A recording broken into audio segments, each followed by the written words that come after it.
Chers frères et sœurs, nous sommes réunis ce soir en prière avec Marie, la mère de Jésus, comme le faisait la première Église à Jérusalem. Tous ensemble, persévérants et unis, nous ne nous lassons pas d'intercéder pour la paix, don de Dieu, qui doit devenir notre conquête et notre engagement. En ce jubilé de la spiritualité mariale, notre regard de croyant cherche dans la Vierge Marie le guide de notre pèlerinage dans l'espérance, en contemplant ses vertus humaines et évangéliques, dont l'imitation constitue la plus authentique dévotion mariale.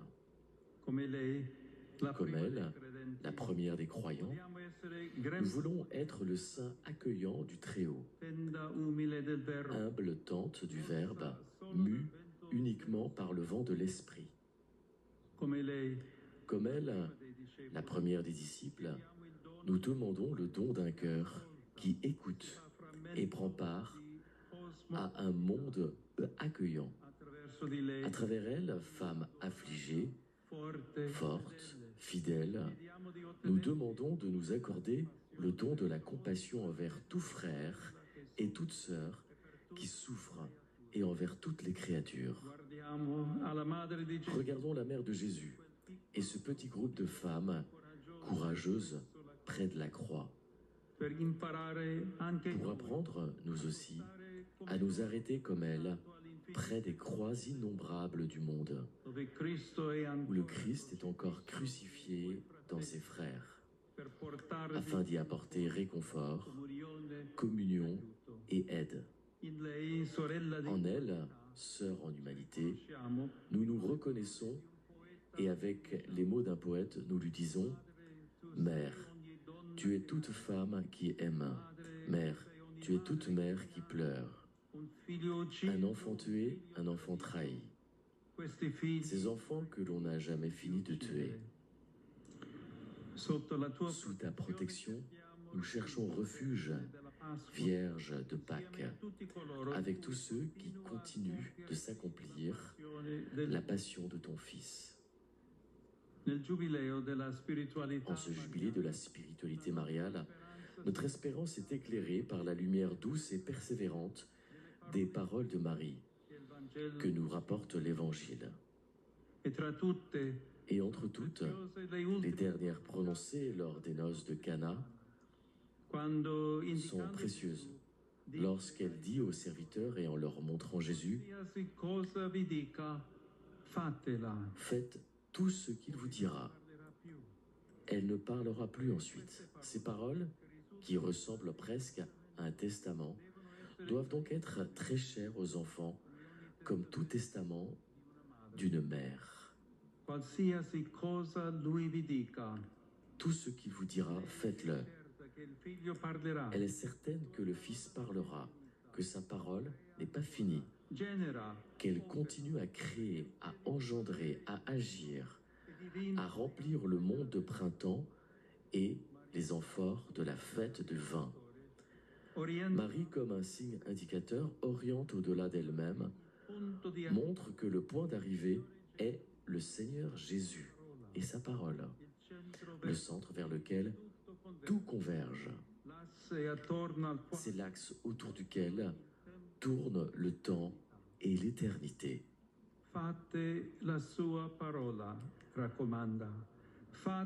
Accomplissez sa parole, recommande-t-elle. Accomplissez l'Évangile, faites-en geste et corps, sang et chair, effort et sourire. Accomplissez l'Évangile, et la vie se transformera. Vide, elle deviendra pleine, éteinte, elle s'illuminera. Faites tout ce qu'il vous dit.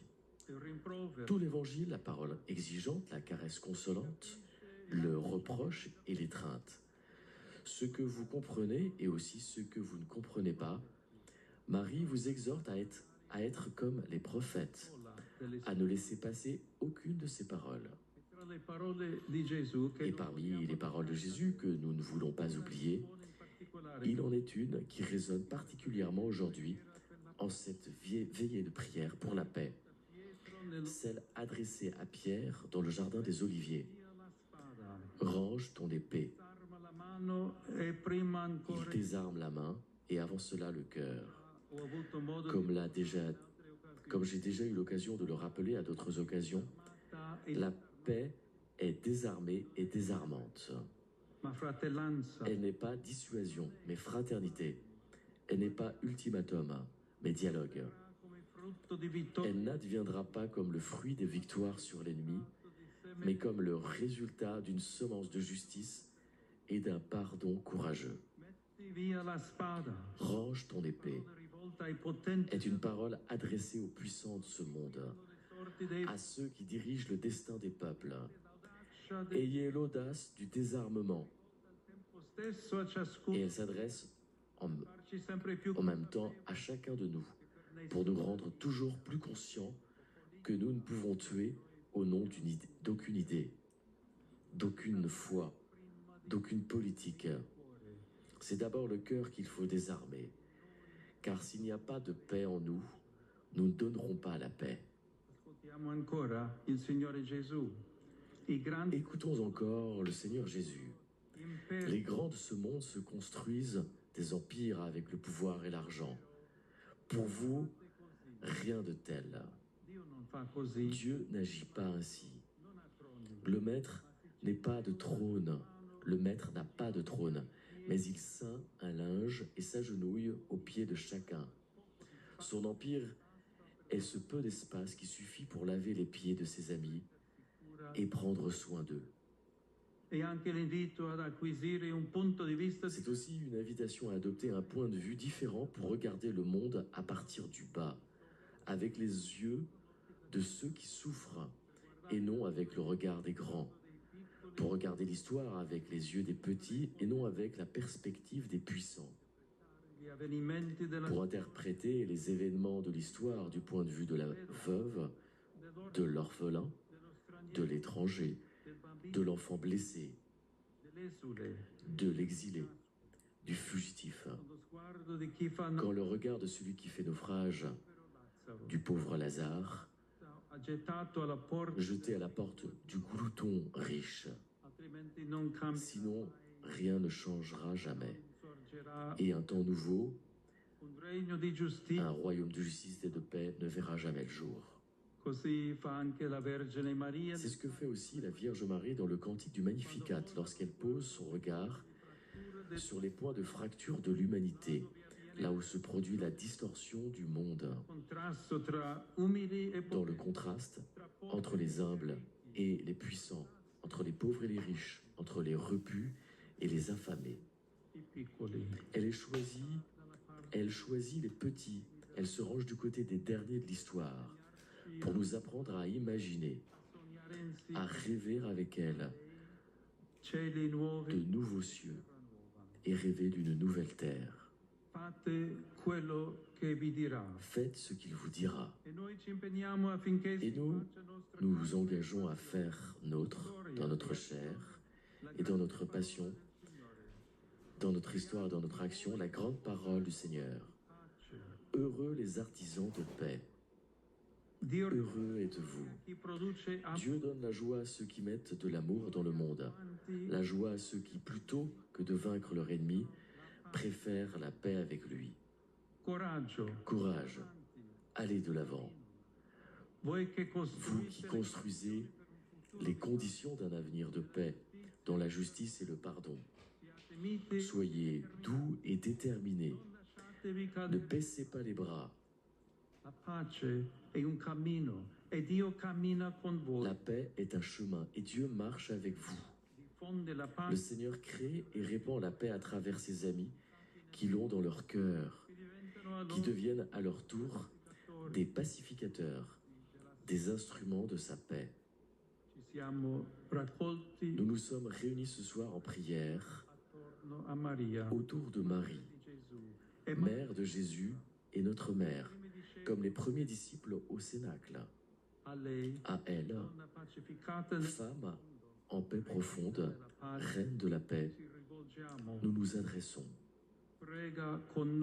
Prie avec nous, femmes fidèles, saints sacrés pour le Verbe. Apprends-nous à écouter le cri des pauvres et de la mère terre, attentifs aux appels de l'esprit dans le secret du cœur, dans la vie de nos frères, dans les événements de l'histoire, dans les gémissements et les réjouissances de la création. Sainte Marie, Mère des vivants, femme forte, affligée, fidèle, Vierge épouse près de la croix, où l'amour se consomme et où jaillit la vie, sois le guide de notre engagement dans le service.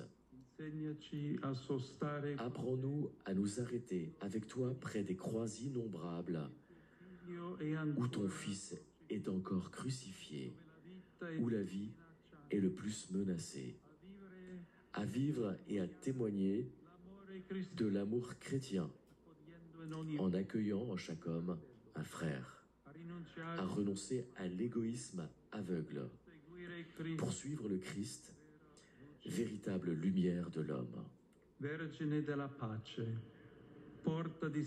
Vierge de la paix, porte de l'espérance certaine, accueille la prière de tes enfants.